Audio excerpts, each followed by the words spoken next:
Hey guys, welcome to the study easy code. आज के इस वीडियो लेक्चर में हम बात करेंगे federal versus unitary feature of Indian constitution. हमें पता है हमारा इंडियन कॉन्स्टिट्यूशन ना ही पूरी तरीके से फेडरल फीचर को फॉलो करता है, ना ही पूरी तरीके से यूनिटरी। तो अब इसमें यूनिटरी क्या है और इसमें फेडरल क्या है, हम ये देखते हैं। ठीक है, चलिए आगे बढ़ते हैं। बाइफरकेट करके ऐसे दिया हुआ है, फेडरल फीचर एक साइड, यूनिटरी फीचर एक साइड। अब फेडरल फीचर देखते हैं। सबसे पहले डुअल गवर्नमेंट। डुअल गवर्नमेंट का मतलब क्या है? यूनियन में भी गवर्नमेंट होती है और स्टेट की गवर्नमेंट होती है। ठीक है, तो ये हमें फेडरल फीचर शो करता है। ठीक, रिटन कॉन्स्टिट्यूशन है। ठीक है, अब देखो ये हमारा कॉन्स्टिट्यूशन लिखा हुआ है, ये इसका फेडरल फीचर शो करता है। और पूरे इंडिया के लिए एक ही कॉन्स्टिट्यूशन है, ये क्या शो करता है? Unitary feature. Single constitution, unitary feature. ठीक है, अब डिवीजन ऑफ पावर दिया हुआ है ना।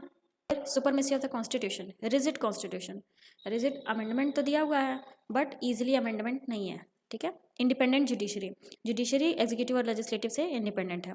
बाई कैमरलिज्म, लोकसभा और राज्यसभा। ठीक, तो ये सारे फीचर्स क्या है? फेडरल फीचर्स है। फेडरल फीचर्स मतलब कि यूनियन और स्टेट दोनों का अपना अपना कुछ चीज़ें हैं।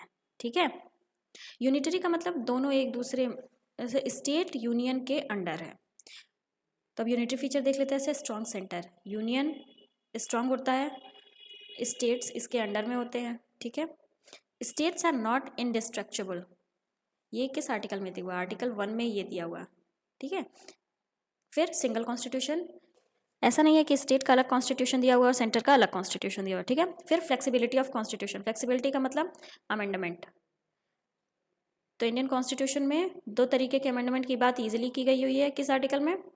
आर्टिकल 368 में। ठीक, no equality of state representation, ये पॉपुलेशन वाइज अलग अलग है। ठीक है, फिर इंटीग्रेटेड जुडिशरी। इंटीग्रेटेड जुडिशरी का मतलब supreme court, high court, subordinate court एक दूसरे पे डिपेंड है। ठीक है, सिंगल सिटीजनशिप, ये नहीं है कि स्टेट का सिटीजनशिप अलग है, यूनियन का अलग है। सिटीजनशिप इंडिया में एक ही है, वो क्या है? Indian citizenship. Emergency provision. Emergency provision में क्या होता है? ऐसे यहाँ लिखा हुआ ना, strong centre. Emergency provision, emergency provision में यही तो होता है कि सेंटर के पास पूरे पावर आ जाते हैं। ठीक है, स्टेट के पूरे पावर सेंटर के पास आ जाते हैं। All India services. All India services का सिलेक्शन कहाँ पे होता है? यूनियन लेवल, मतलब कि सेंट्रल लेवल पे होता है। और ये अपना वर्क कहाँ करते हैं? स्टेट लेवल पे। ठीक, अपॉइंटमेंट ऑफ गवर्नर। गवर्नर का अपॉइंटमेंट कौन करता है? प्रेसिडेंट। बट ये वर्क कहाँ करते हैं? स्टेट में। तो अभी समझ में आया यूनिटरी फीचर्स कैसे हुए। इंटीग्रेटेड ऑडिट मशीनरी, जो कि क्या है? कैग। तो ये सारे क्या हो गए? यूनिटरी फीचर्स हो गए इंडियन कॉन्स्टिट्यूशन के। इसीलिए इंडियन कॉन्स्टिट्यूशन में यूनिटरी और फेडरल दोनों दिया गया है। तो ना ही इंडियन कॉन्स्टिट्यूशन को फुल्ली यूनिटरी कह सकते हैं और ना ही फुल्ली फेडरल कहा जा सकता है। ठीक है, ये फेडरल विद यूनिटरी है। ऐसे कुछ साइंटिस्ट ने इसीलिए इनको नाम दिया था, जैसे केसी वेयर इंडियन कॉन्स्टिट्यूशन को क्या कहते थे? Quasi federal.